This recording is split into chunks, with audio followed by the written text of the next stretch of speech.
first speaker is Boyd Johnson, and following him will be Robert Mountcastle, and you will have 3 minutes.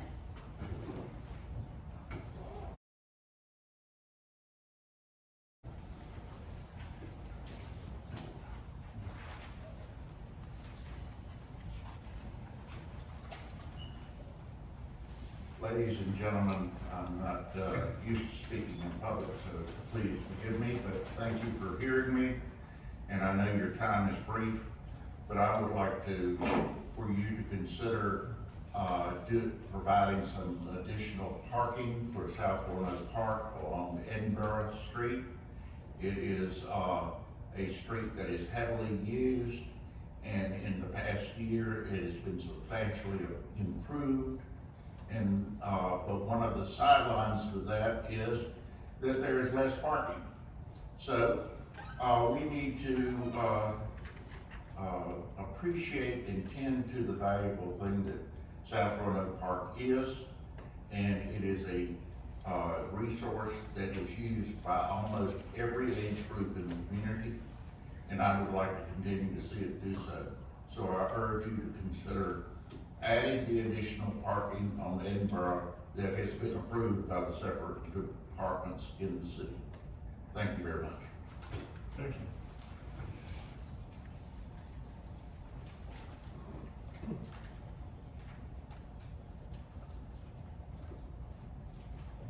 Members of council, I'm Robert Mountcastle, a resident of the city of Roanoke for basically my whole lifetime. I grew up playing at River's Edge. I'm here to speak on the Edinburgh parking situation and parking really in general at River's Edge and Wiley Drive. I think that a solution has to be found.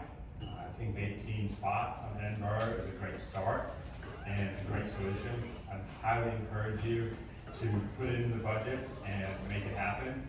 You know, I've heard various roadblocks to this or various other solutions that I think we need to dismiss.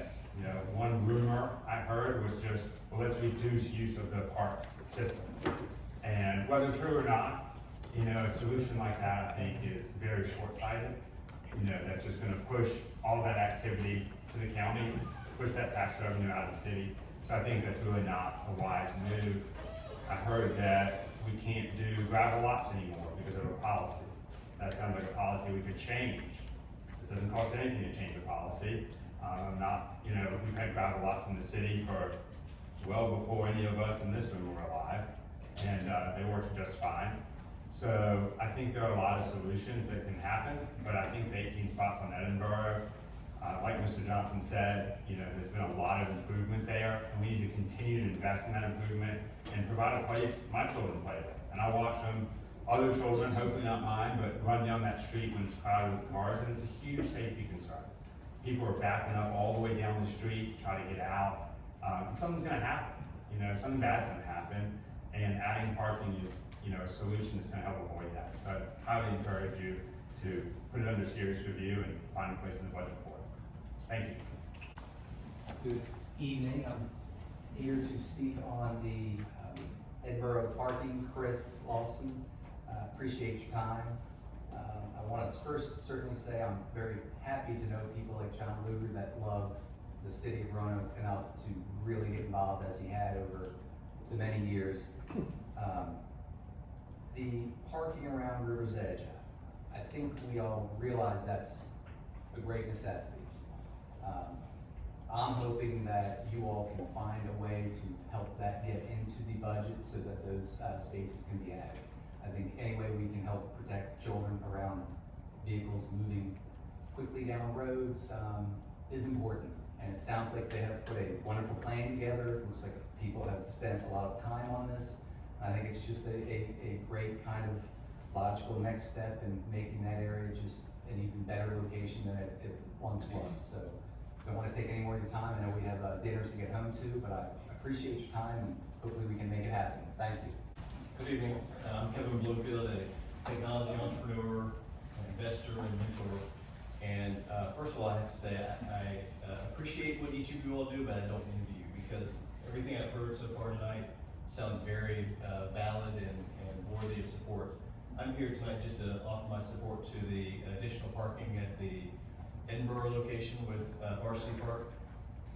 And there will be many people who are supportive of it tonight, mostly from the angle of outdoor enthusiasts and safety for children. But one of the things that's interesting for me is I've been having a conversation with Mr. Luber about putting one of my portfolio companies, a small technology business, in the old Grave Humphreys building. And one of my hesitations has been the lack of parking. We are small right now, but we're an artificial intelligence startup that has the potential to grow even larger. And my hesitation is, do I put one of my businesses there, or do I look at another building that I've been considering in Roanoke County? And so, from the perspective of being able to create jobs in the region, I know we're doing some really good things on the innovation corridor and a lot of different spaces in Roanoke. But I would urge you to consider the impact of job creations in that building as well, and I appreciate the consideration. Thank you.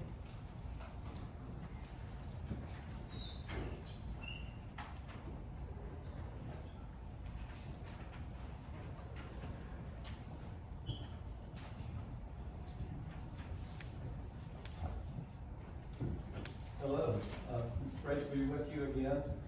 I understand with props you get one more minute. That's true. Just kidding.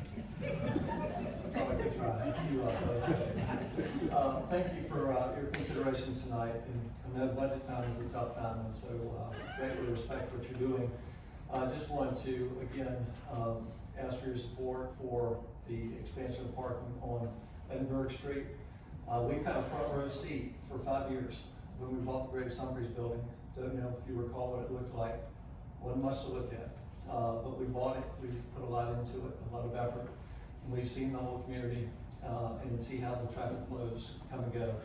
And it's grossly insufficient at this point, especially as we've had additional businesses join us.